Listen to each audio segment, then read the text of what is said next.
the summer. It's like a merry-go-round.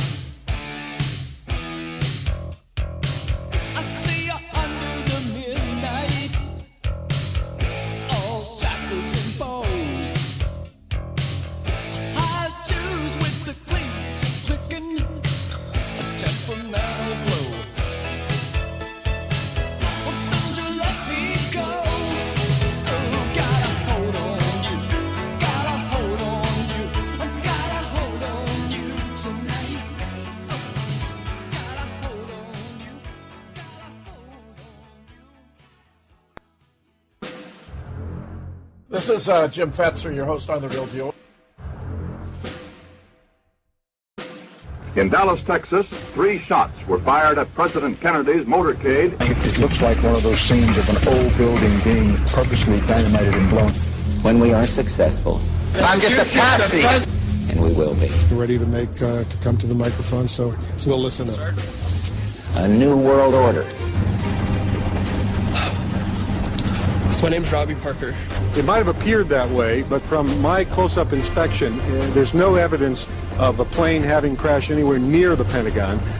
Let us never tolerate outrageous conspiracy theories concerning the attacks of September the 11th. President Kennedy died at 1 p.m. Live from the Media Broadcasting Center. This is Jim Fetzer, your host on The Real Deal, with my special guests today, Gary King and Don Fox. I'm going to lay out some of the evidence that makes it obvious that the Parkland shooting in Florida was a political operation purely to promote the DNC, to get Debbie Wasserman Schultz off the hook, to try to revive the political prospects of the Democratic Party. Anyone who was paying attention would have noticed that they had an Instagram with a so-called gunman wearing a Make America hat again. I mean, what was that supposed to tell us?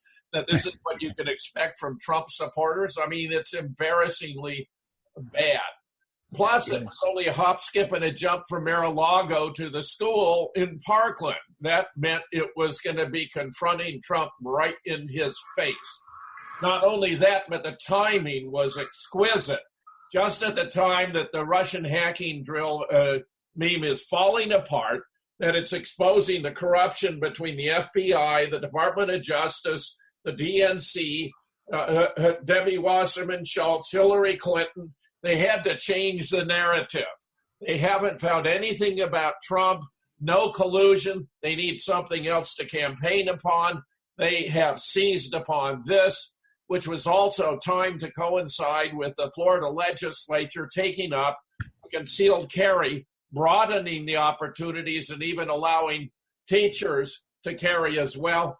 And of course, it would be in the district of Debbie Wasserman Schultz, dual U.S.-Israeli citizen. Should we be surprised?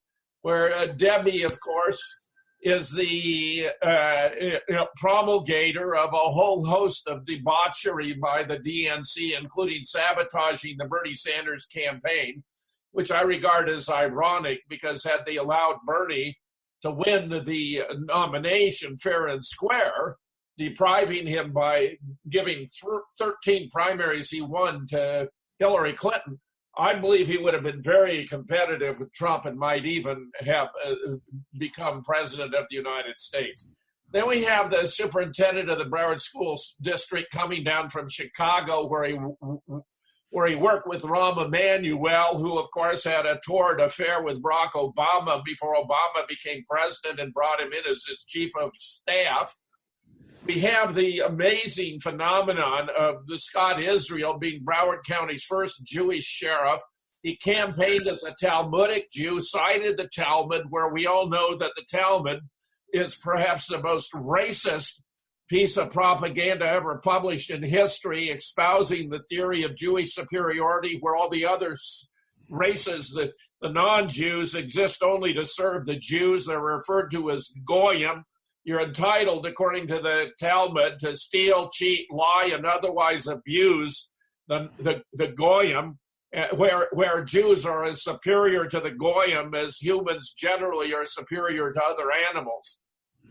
And talk about insulting of all. They picked a school named after a woman who was an American journalist, writer, feminist, and environmentalist known for her staunch defense of the Everglades against efforts to drain it. What could be a more obvious signal to Trump that he must not drain the swamp, that those attempts must end?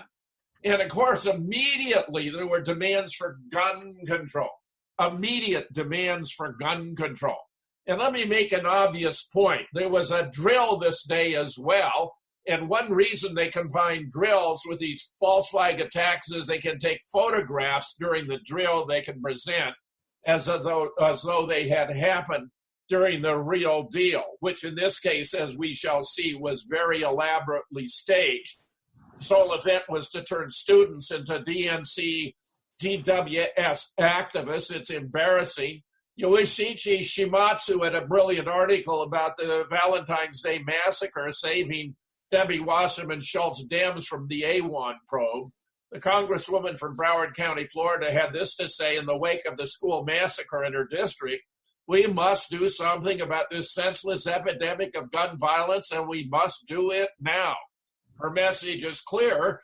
Gun control is a prime issue for the midterm elections in Florida, where 11 Democrat-held seats have been up for grabs due to the Imran Awad spy scandal in the House of Representatives.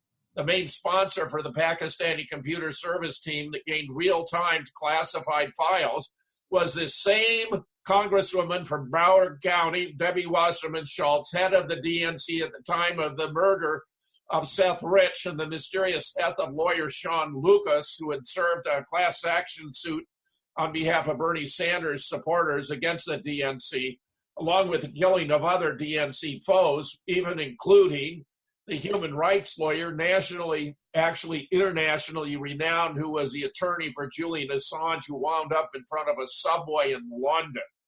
The modus operandi behind the Parkland shooting casts further suspicion onto Debbie Wasserman Schultz, heiress of the retirement home of former Murder Incorporated bookkeeper and mafia boss Meyer Lansky.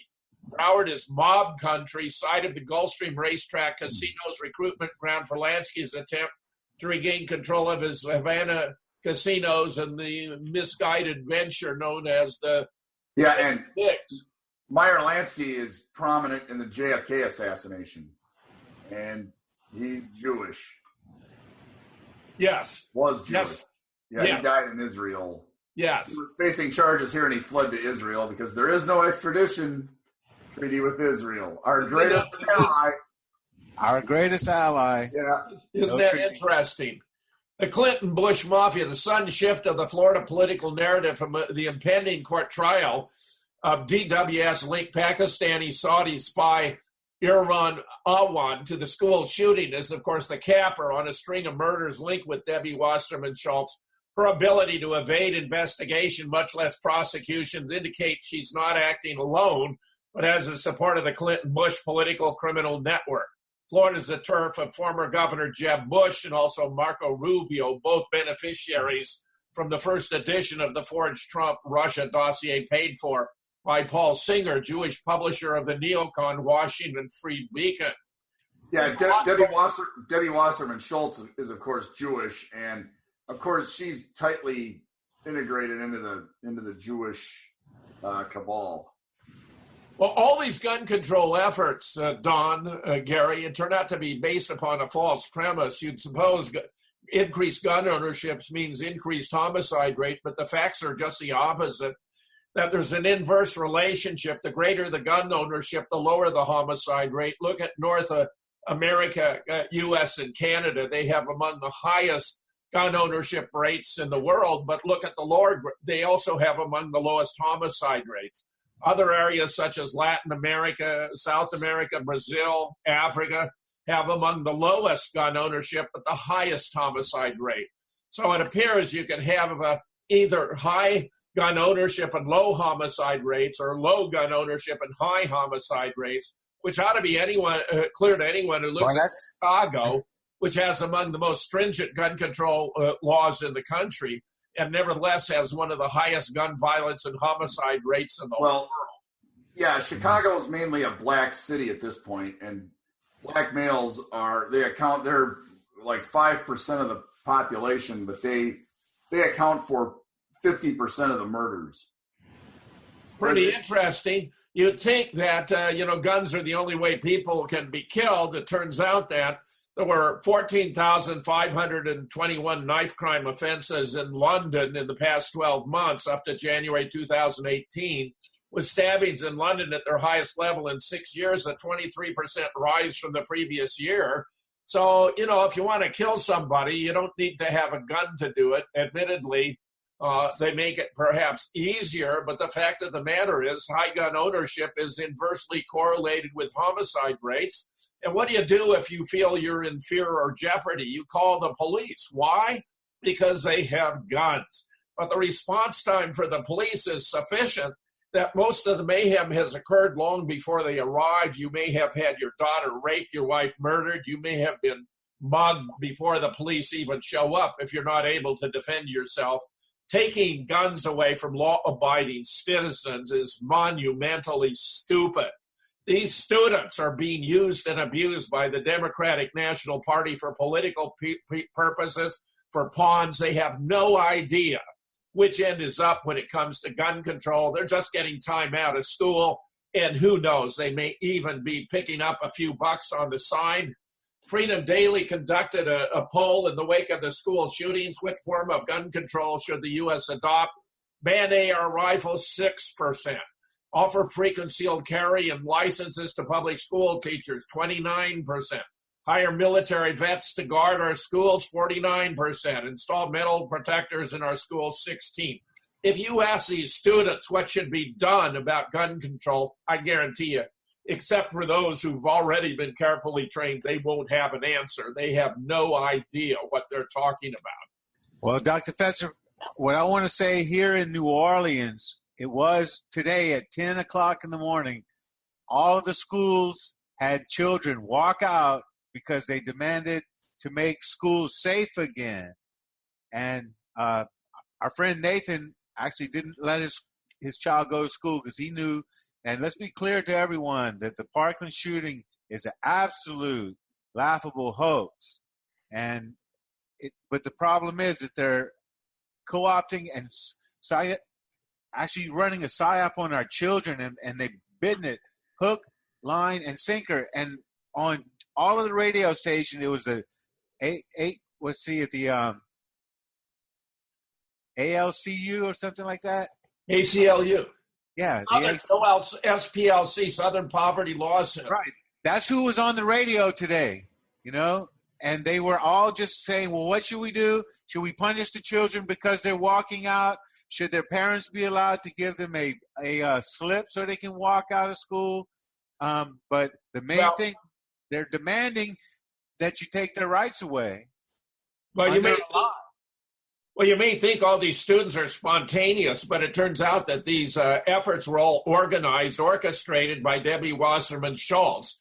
And as I pointed out, the timing was exquisite in relation to the Florida legislature contemplating gun control measures that would have made concealed carry easier. What could be more obvious than that you would cope with a problem like this, not by doing away with guns, because the criminals aren't going to give up their guns, but by adding additional layers of security at the school, more security guards or teachers who are carrying concealed carry, and administrators too. What could be more obvious?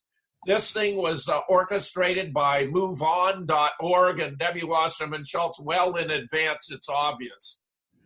There were a lot of early signs that things weren't right. A student who survived the Parkland school shooting said, "We were told the police would do a fake code red with fake guns."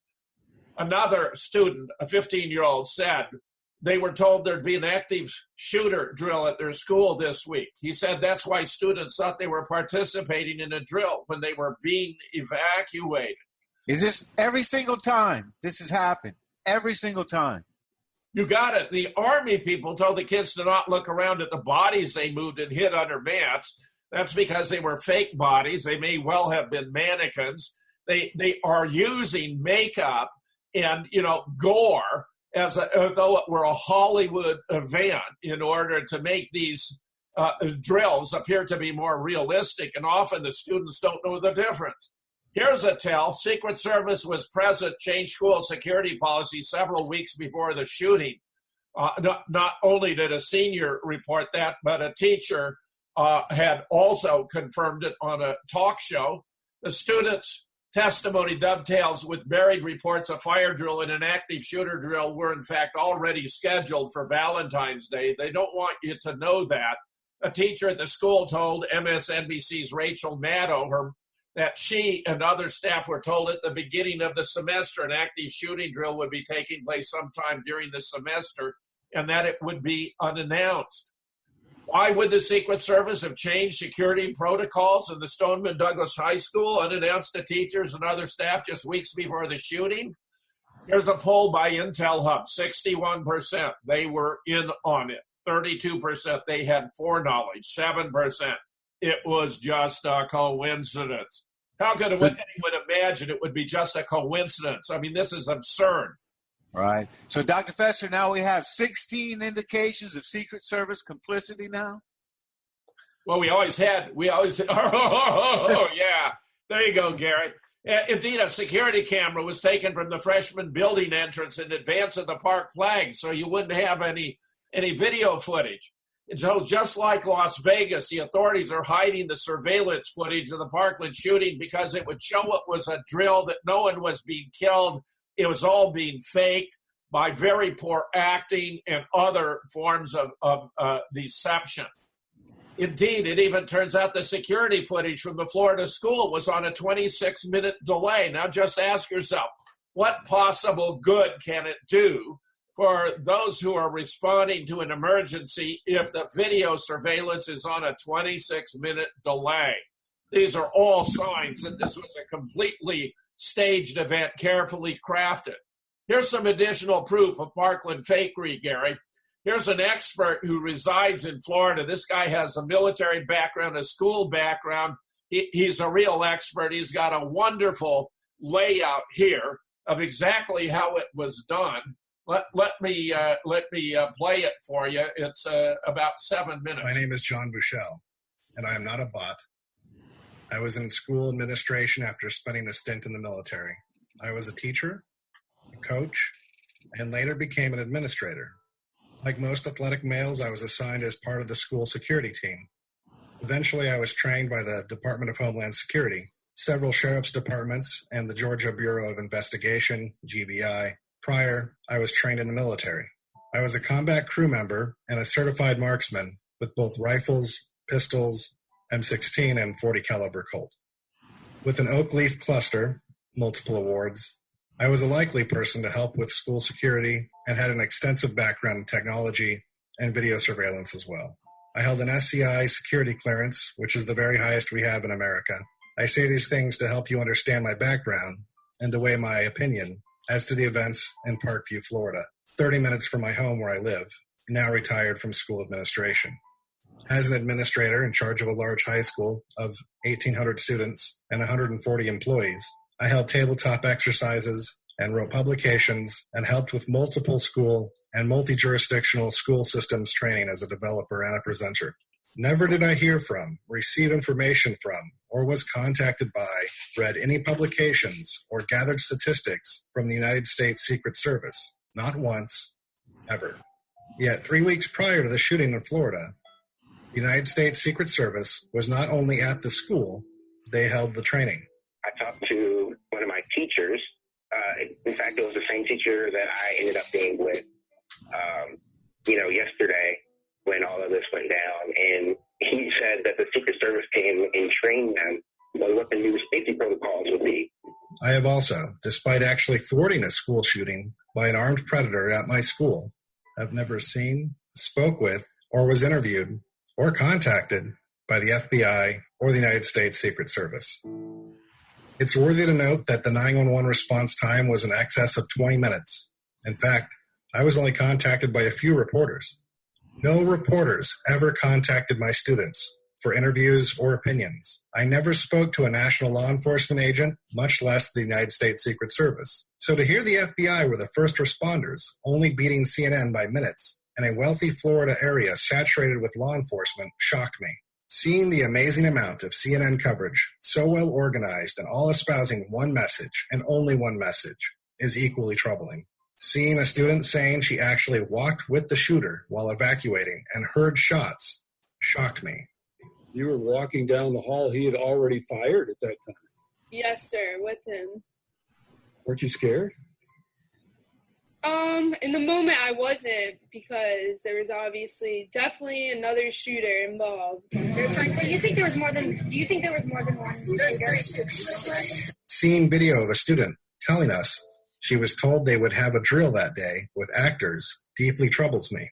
Because they were playing us new drills, so we all thought this was a drill. We thought this was a drill. No one think they were. That's why people thought that it was just another intense drill. They told us about a drill before where they were going to be shooting blank. Seeing the same young man over and over who visited CNN that day and whose father is an FBI agent troubles me. Seeing and hearing the same narratives over and over that conflict with every aspect of training and experience I have is extremely unsettling. I saw video interviews of students claiming multiple shooters. This is troubling as well. I realized that the shooter apparently pulled the fire alarm to create chaos and provide a richer target environment. That alarm would have sent a signal to its precise time and location. At least one interview I watched was a student saying her doorknob was rattled, and she heard a voice saying, "Go try another door. This needs exploration." In my utterly qualified expert opinion, there are several troubling facts being dispensed that I refuse to accept. Some of them are, why was the shooter visited 39 times by local law enforcement, but never placed on a watch list? Why was his extensive school discipline not compiled and then presented to the school board for total expulsion from the schools? Why was the FBI first to respond when the school is so close to the police department and an officer with a radio was supposedly on campus? How did CNN have so many kids in place to echo their exact verbiage and focus on the actual weapon and not the shooter? Why isn't the alleged United States Secret Service involvement in a public school being examined? Who is this reoccurring student that has family in the FBI? Why are the interviews that do not agree with the one shooter or the narrative that CNN is pushing being heard? Why aren't the multiple videos available? With the floor plan that I have seen, I would have had approximately 22 cameras in that building and over 140 in my school. I realize that some of the videos will be used for the trial of the shooter. However, it is in the interest of the public to see some of the unused footage that is available. Why was the United States Secret Service at this school providing training 3 weeks prior? And how was the weakest, sloppiest, and most often not on real location news company all over this son of the FBI agent with an amazing and uncanny ability to find a news camera in multiple states in the last 6 months?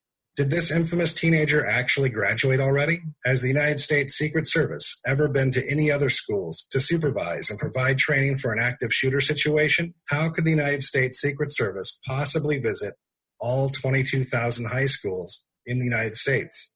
And how would they be chosen? Who identified this shooter? And how did law enforcement track him to the retail store he was arrested at? Why has the entire CNN narrative been to attack the Second Amendment when at least 3 government institutions, possibly 5 if you count DFACS, failed miserably to help the mentally ill? Why has the school district decided to demolish this building like they did at Sandy Hook if their narrative is true and correct? Why not allow the forensics to be published and to be explored completely? All in all, my professional opinion is this stinks to the high heavens.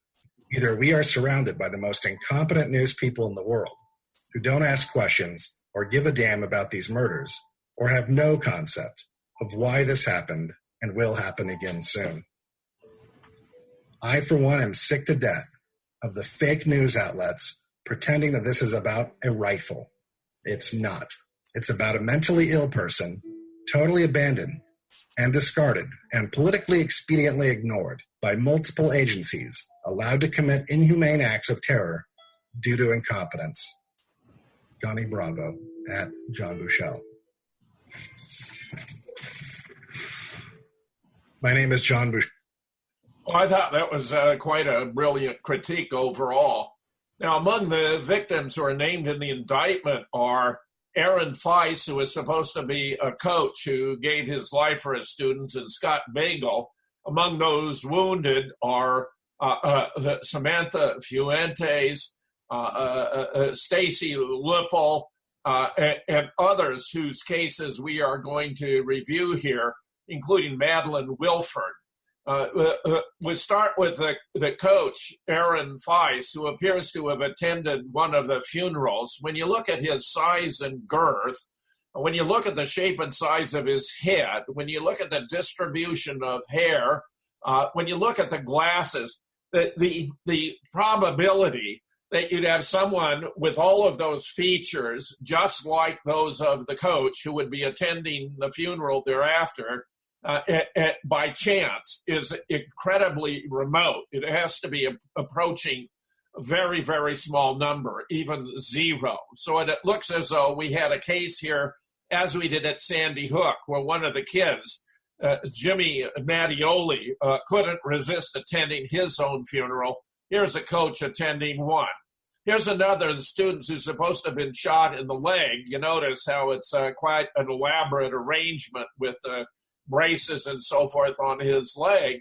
But it turns out when he rotates, when he turns to greet his family, his leg doesn't move. When you zoom in on the leg, it has no toenails. In other words, we're talking here about a prosthetic leg.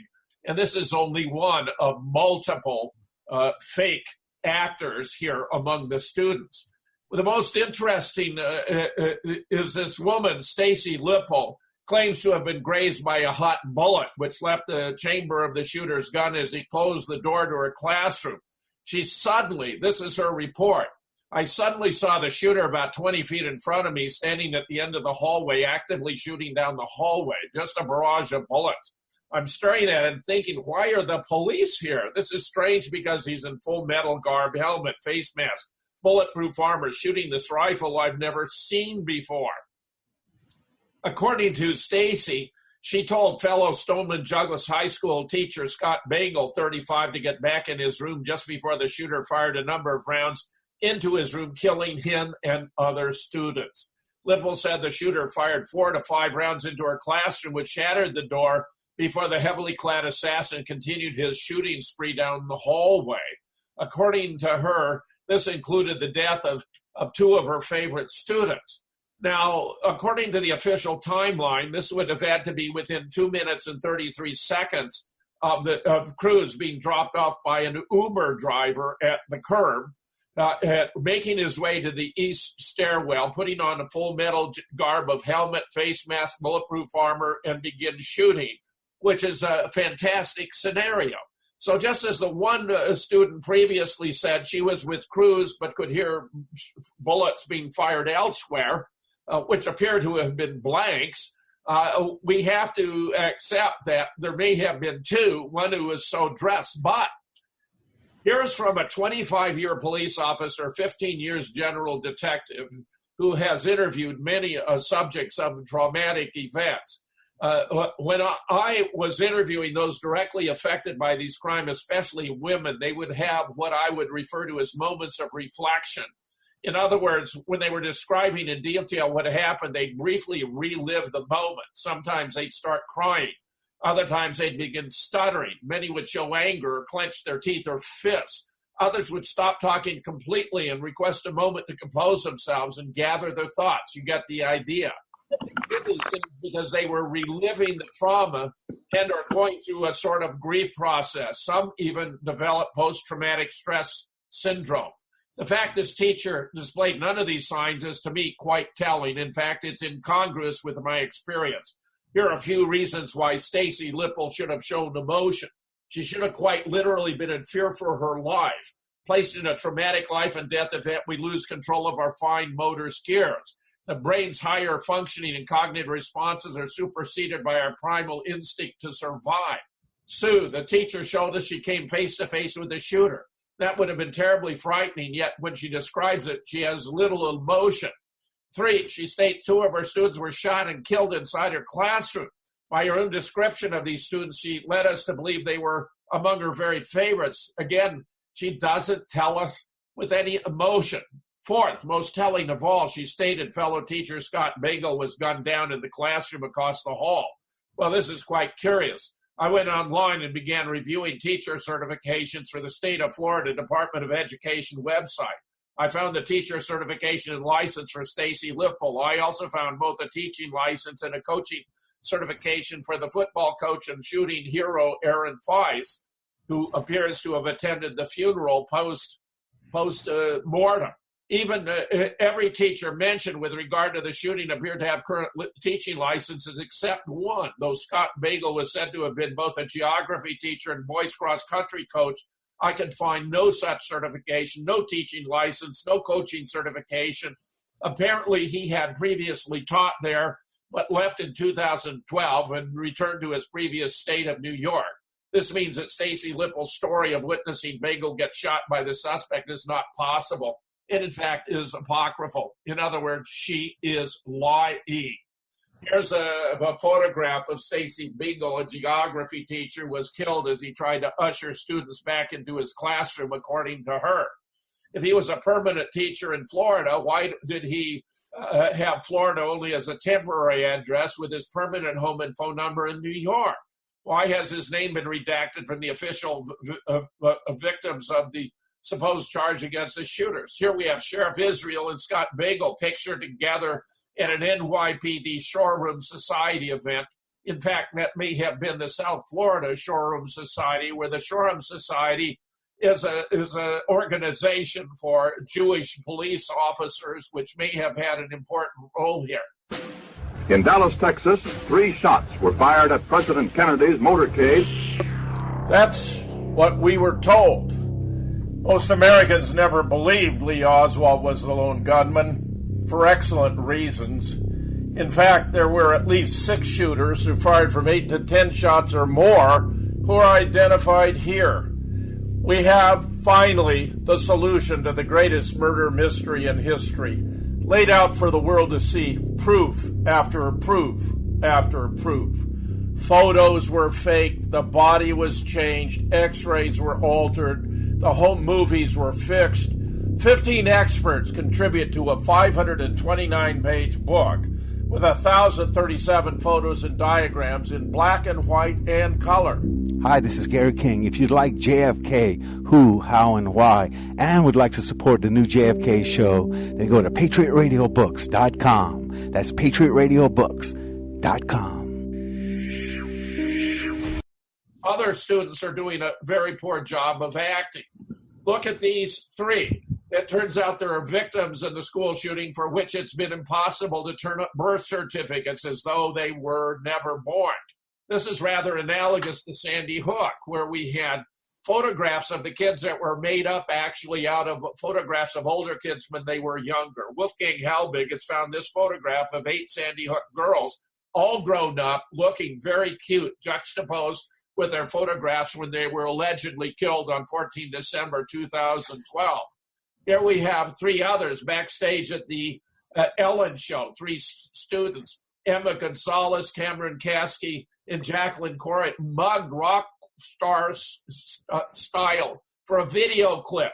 These are the 3 grieving students, broadly smiling, laughing, waving to their adoring fans, and this is only a few days after the purported shooting. That seems rather incongruous indeed. Here you have a female student who was interviewed on the Today Show, where Matt Lauer recently got the book. Samantha Guthrie was gushing over this student. She asked, didn't you have a friend who was also shot? And the student faked tears and said, yes, she didn't make it, as though she'd been killed. According to her, she was in Holocaust class when the guns went off. She even said that she was able to protect herself and deflect shots by holding up a book. She said it was a small book, but apparently it succeeded in deflecting bullets. I say, this is nonsense of the highest degree. Here we have 2 students, one who's become ubiquitous on the right, David Hogg, to whom we shall return. But it's very interesting how Kelsey Friend, the 14-year-old, says it was like a movie set. It looked so real, but it felt so fake. I think Kelsey put her finger right on it. Here we have more absurdities, including a doctor who claims that a woman who was shot in the torso and the chest has already healed. About less than 2 weeks after the shooting. This is a manifest absurdity. Here you have Maddie Wilford, shot 3 times in Parkland. So grateful to be here. She's supposed to have been bleeding from 3 bullet holes. She made signs of life. Here, she walked into a conference room at Ballard, flanked by her parents, and notice the date, February 26th. The shooting was on the 14th. This is 12 days later. Walking into a conference center, flanked by her parents, and cast on her arm the only outward sign of the injuries that could have killed her. Doctors said the bullet wounds to her torso and abdomen had essentially healed, and she could be physically ready to return to school as early as next week. This is a medical miracle. Here's a Dr. Chiparenko said wounds on Ms. Wilford's chest and abdomen had already healed. Young people have a tendency to heal very fast, he said. A bullet wound on her upper arm, which had injured 2 tendons, would take more time. She's very, very lucky, the doctor said. We're talking about large caliber bullets penetrating through the chest and abdomen. Those are serious injuries. Indeed, they're characteristically fatal. He doesn't even get the caliber right because the AR-15 fires a .223 Remington round that's only slightly larger than a .22. It's not large caliber. I consulted with a former Marine Corps intelligence officer. He wrote, this is 10 levels beyond ridiculous. Any torso wound is deadly serious. Incidentally, a .223 caliber bullet is not large caliber, but small. Its horrendous wounding power comes from its very high velocity. He goes on to describe the effects of different types of rounds and concludes, this story is completely unbelievable, and anyone who knows anything about the terminal ballistics of the .223 caliber cartridge knows that. Here we have another student who's able to cover her AR-15 wounds with Band-Aids. The New York Times actually wrote an article about the traumatic character of wounds that are inflicted by an AR-15, including X-rays. They are massive wounds. They tend to be extraordinarily damaging. The article begins, perhaps no one knows the devastating wounds inflicted by assault-style rifles better than the trauma surgeons who struggle to repair them.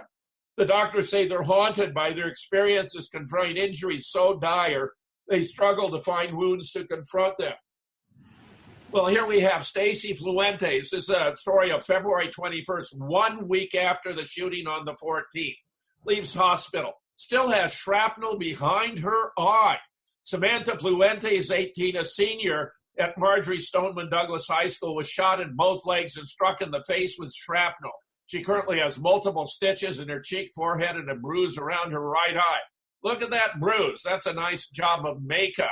She said she was shot in both legs with an AR-15, has shrapnel behind one of her eyes, but 1 week later still manages to put in her nose ring, put on her bracelet, wear her off-the-shoulder top, and paint her nails.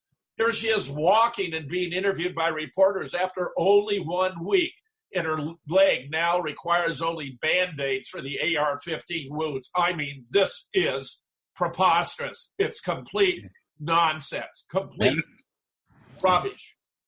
Yeah, medical miracles everywhere, just medical miracles. Now, here's the New York Times assailing those who suggest that one player in particular was a crisis actor. After they claim here such theory, after any major attack, you're likely to find in some dark corner of the internet conspiracy theories that the survivors or victims made it all up or were part of a troupe of paid crisis actors.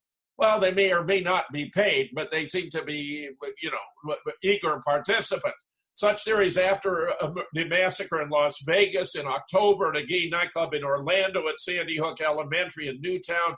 It happened again this month after 17 people were killed in the school shooting in Parkland. Well, we've already seen from Sandy Hook, the girls alive and well. They didn't die after all. At Las Vegas, Mona Alexis Presley has been tracking down, following up on the obituaries, and finds are based on people who died in different states or on different dates or for different causes of death. In Orlando, the permit for the club had expired 3 years before. It wasn't even open. It had 150 occupancy, legal occupancy, only 11 parking places. If more than 300 had been crammed into the club that would have abandoned vehicles everywhere, they were not there. You had very amateurish crisis actors, even clownishly carrying one another around. As soon as they caught out of camera range, they'd put them down and do a little jig because they thought they'd done so well. A correspondent wrote me to say it wasn't even a gay club. The Orlando Emergency Medical Center has announced it's not billing anyone for services. When's the last time you heard of a hotel not charging for a Band-Aid? This is completely ridiculous. They don't want to be charged with fraud because they didn't render any services. And yet you got a history professor at Princeton, Kevin M. Cruz. This theme that anyone agitating for change must be either an outside agitator or must have been paid or put up to it is one that runs throughout American history when he has no idea what he's talking about.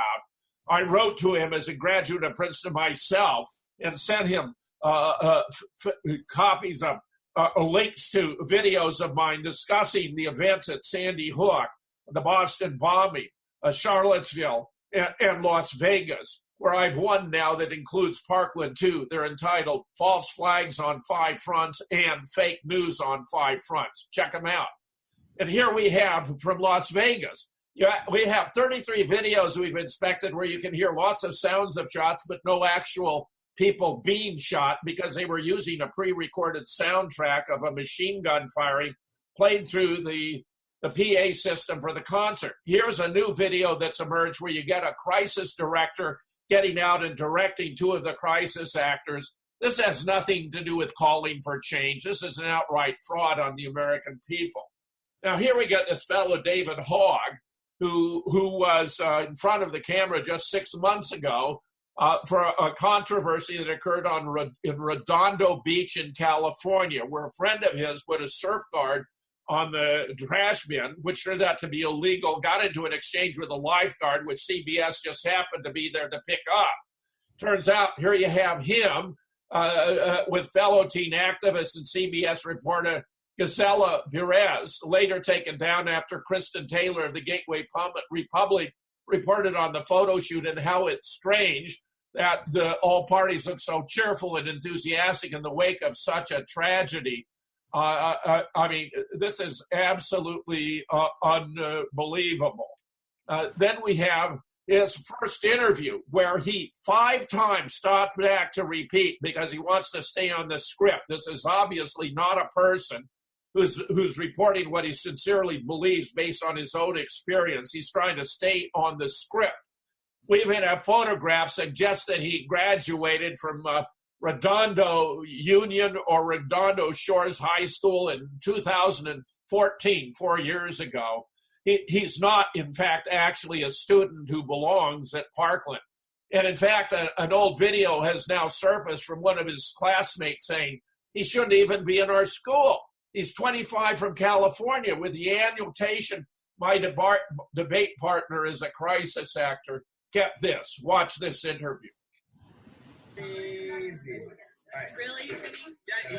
Like, he's not even supposed to be in our school. He's like 25 and he's from California, even though he's my debate partner. What the hell? I mean, that's pretty damn interesting if you ask me. I'll repeat it again. Crazy. Right. Really?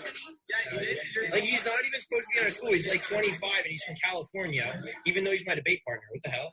Shocking. Well, it turns out not to be his 25, it appears, but older enough. And Hogg was actually doing interviews with students, which are very interesting to watch. Listen to this. Hello. It's 2:52. Where are you right now? I heard one gunshot. We thought it was a drill initially, but it's not. Oh. Yeah, at around 2:30, we heard a gunshot in my AP Environmental Science class, and we initially thought it was a drill. And then we heard more gunshots. And that was when we realized that this was not a drill. This was life or death. So it's now 3:13, and we've heard supposedly it's a senior, not confirmed at all. The senior is believed to be Nick Cruz, but this has not been confirmed. This is the latest information that we have, though.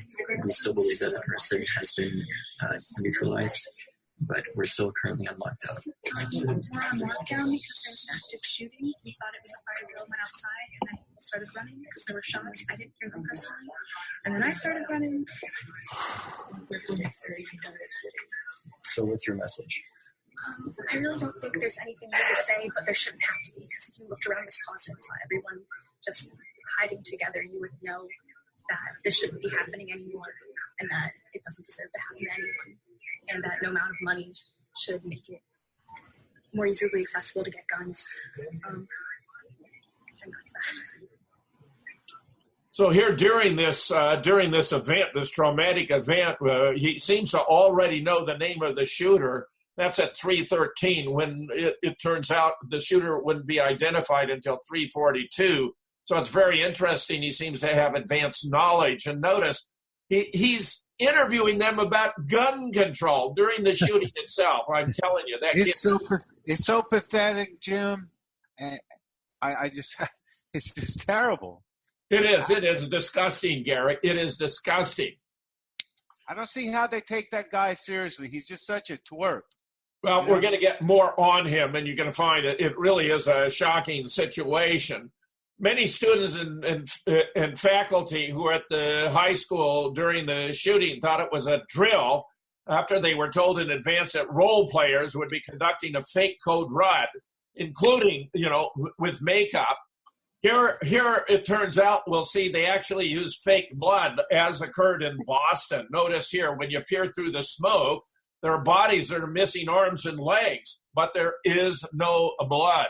The blood only shows up later, and it came out of tubes. Actually, it came out of these orange duffel bags. You see one in the foreground. There were several scattered around afterwards where these were fake blood kits. And notice how this is unlike real blood. Unlike real blood that turns dark because it deoxygenates. This is fake blood that never changes color. What happened here is we have only one video clip of which I'm aware that's less than a single minute long, released by Live Leaks from inside a classroom. Now, you'd think that with students, thousands of students with a cell phone and cameras, that they'd be taking photographs all over the place. And in high definition, Jim. And in high definition. But notice the red there. It's the bright red. It's not real blood. And here you can see, I want you to watch this. This is the less than 1 minute clip.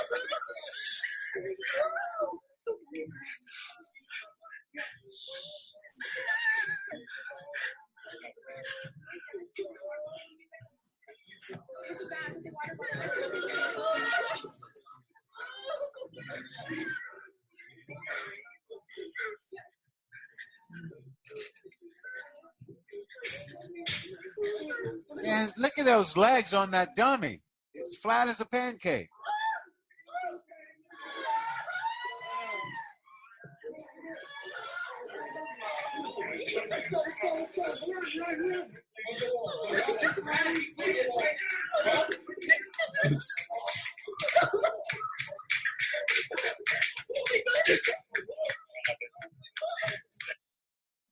Now, one of the girls even talks about her bottled water. You got a kid pulling on his putts.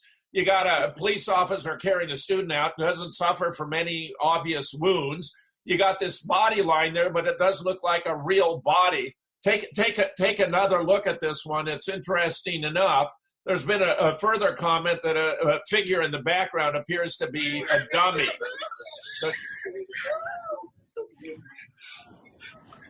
Look at the legs on the body. It's flat.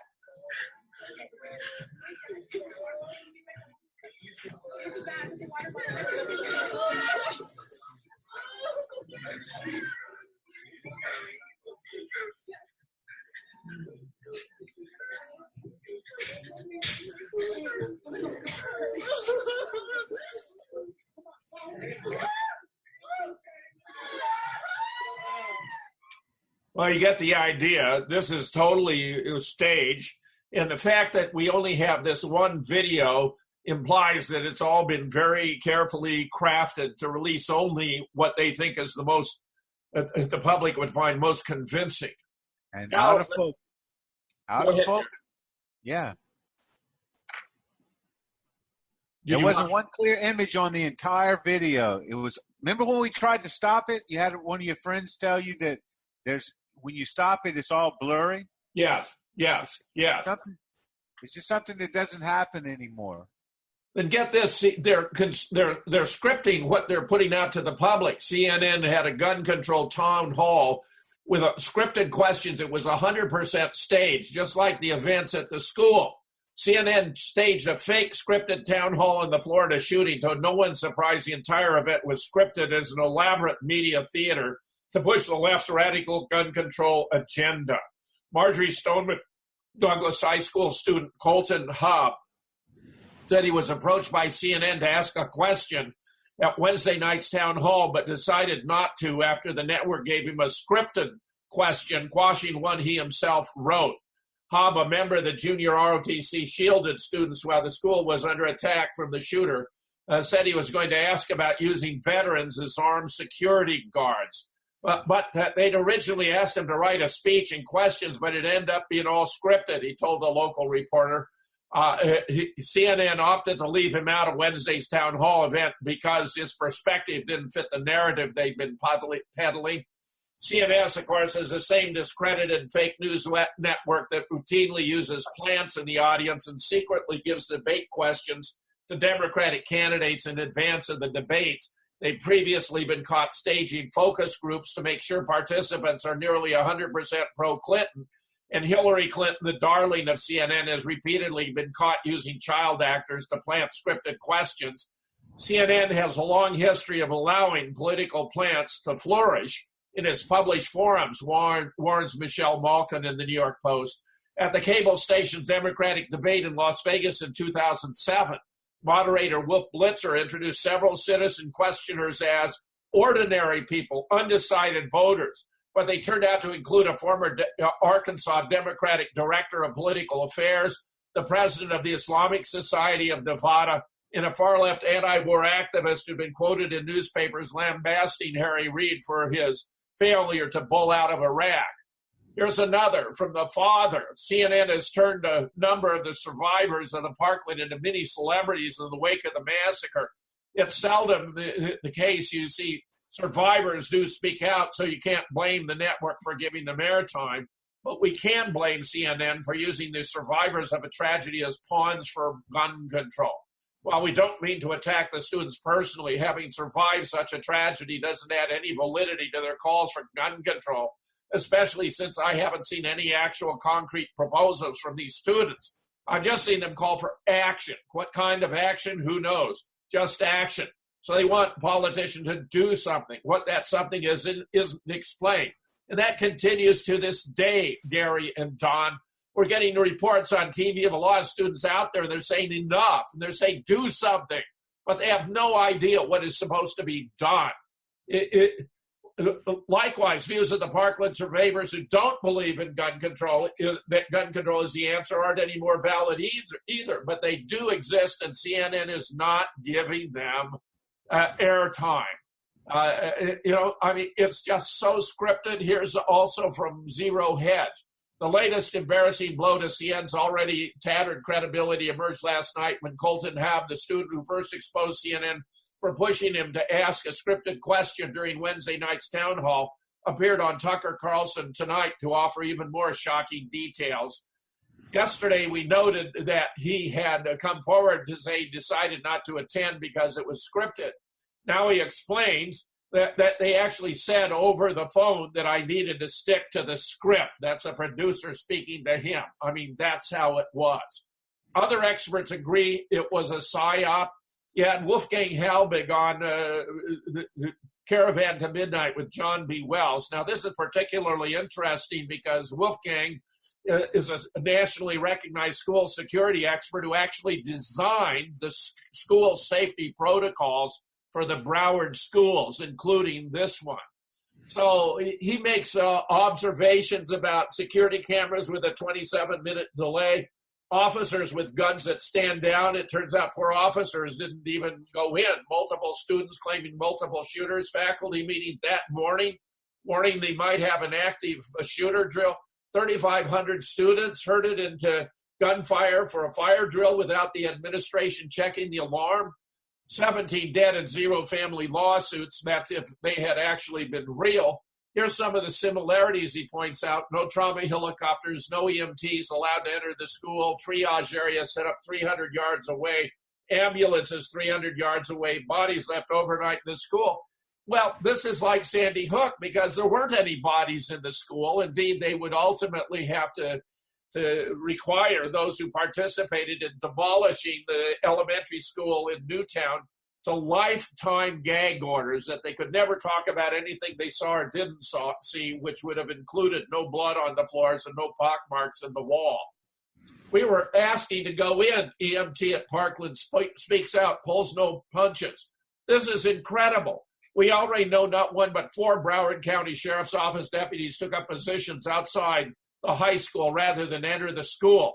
Now Brian Enton of WSVN in Miami has spoken to an emergency medical responder, one of the first, who spoke on the condition of anonymity.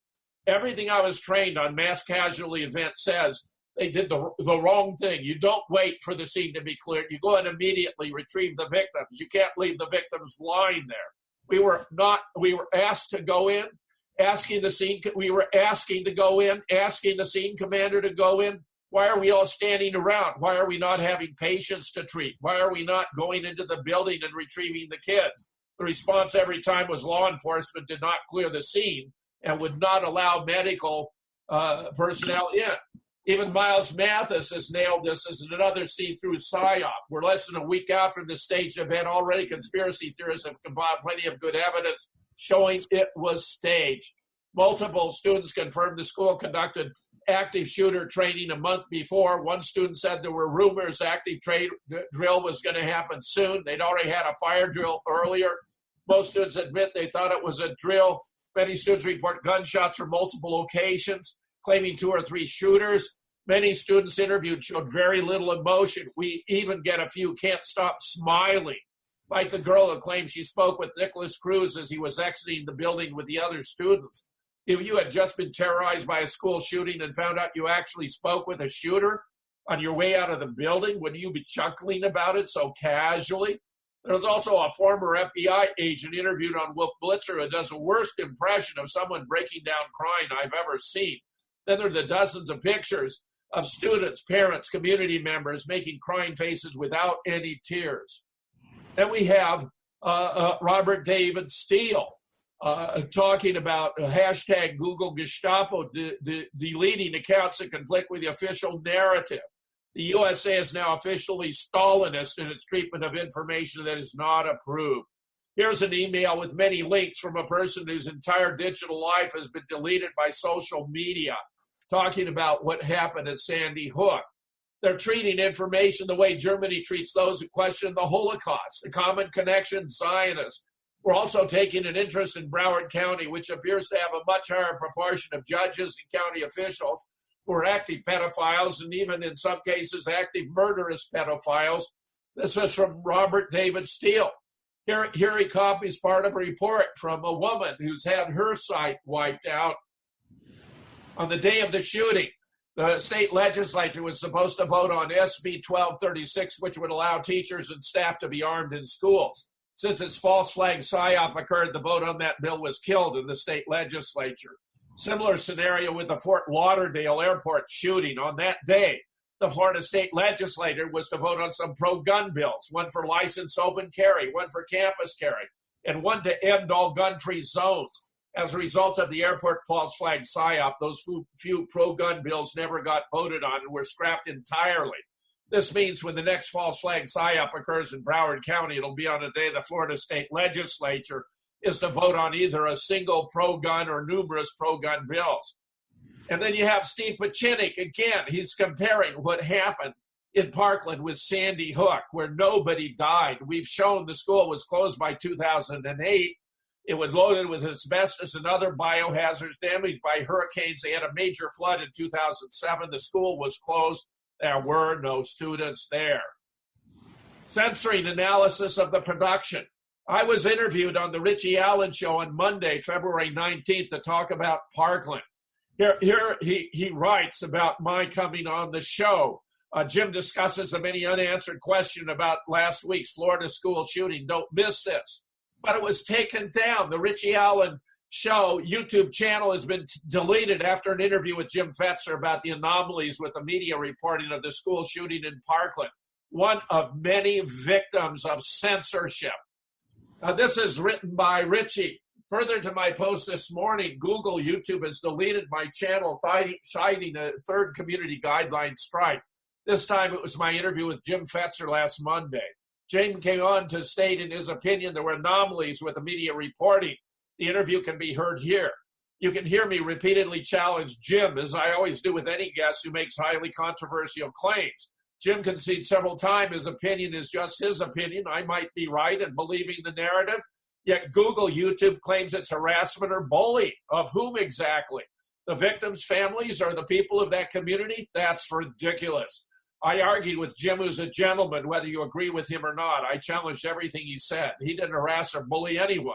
Jim's a former commander of Marine Corps drill instructors, an officer, and a man who's published multiple peer-reviewed papers and books on critical thinking. He's an academic man, which is why I invite him on every 6 months or so. I've appealed. I've told Google at no time in the last 3.5 years the show's has a third party been harassed or bullied, let alone threatened. But that's what they're doing. We had an exchange on Skype. I said, sorry to hear you were taken down, mate. Was it our show that did you in 3 strikes, Jim? They allege that on 3 occasions my interviews contained harassing a third party. But there wasn't anything. The ones that are doing the harassing are YouTube and Google. My chat with you is a final one. Our chat was all about all that is good about broadcasting and academics being challenged and back of his theories. You're doing that. I'm challenged. Great debate, both fair and certainly not threatening or harassing. I did an interview with Dean Ryan about the Florida massacre. It's only 15 minutes long. It only contained images of me and of Ryan. You can see in the top right-hand corner there. It was immediately taken down for violating YouTube's policy on violent or graphic content. But there wasn't any violent or graphic content. We appear to be in the midst of a 3-stage coup designed to take down America, as Dave Hodges of the Common Sense Show has explained. First of all, stifle all conservative speech, really rational discourse and debate about what's going on. This is what we're witnessing all across America in places like our universities, YouTube, Google, Twitter, and Facebook. It's a savage attack on the First Amendment. Second, they have to take our guns. Presently, there's an estimated 300 million handguns in America. False flags are being employed in a full-court press to get legislation against the Second Amendment. Why? Because an unarmed populace cannot defend itself from despots if they don't have access to guns. The University of Hawaii's Democide Project demonstrated that in the 20th century, there were 19 genocides, and each one was preceded by gun confiscation. America's now entered this very dangerous phase. Third, you have to get dissenters who set a bad example out of the public arena because they are going to disturb the public. So we're going to put them in the American gulags, which we call FEMA camps, that will very soon come into practice. Gary, you need to take a break. Oh, well, we've gone an hour, is all I was saying. Well, this is just fine, Gary. This is a fine place to stop. There's much more. But I'm telling you, this was completely outrageous, totally fraudulent deception on the American people, using false flags to perpetuate, a Democratic political agenda to save Debbie Wasserman Schultz from embarrassment when so many Democrats go down to defeat by using students as activists for the DNC. It's a shameless, opportunistic exploitation of young people to promote a political agenda. Gary, Don, thank you for joining me today on The Real Deal. This is Jim Fetzer, your host, thanking you all for watching. Have you ever wondered if we really did go to the moon? If Paul McCartney died in 1966 and was replaced by an even better musician? Did you know that Saddam Hussein died in a B-1 bomber strike on 7 April 2003 and was replaced by one of his doubles who was put on trial and hanged in his place? Or that Osama bin Laden died in Afghanistan on 15 December 2001 and was buried in an unmarked grave in accordance with Muslim traditions? that the raid in Pakistan was faked? There is more, including 4 chapters about the end of World War II, which prove that events we have been taught were very different than we have been told. Don't let yourself be played. Check out And I Suppose We Didn't Go to the Moon Either.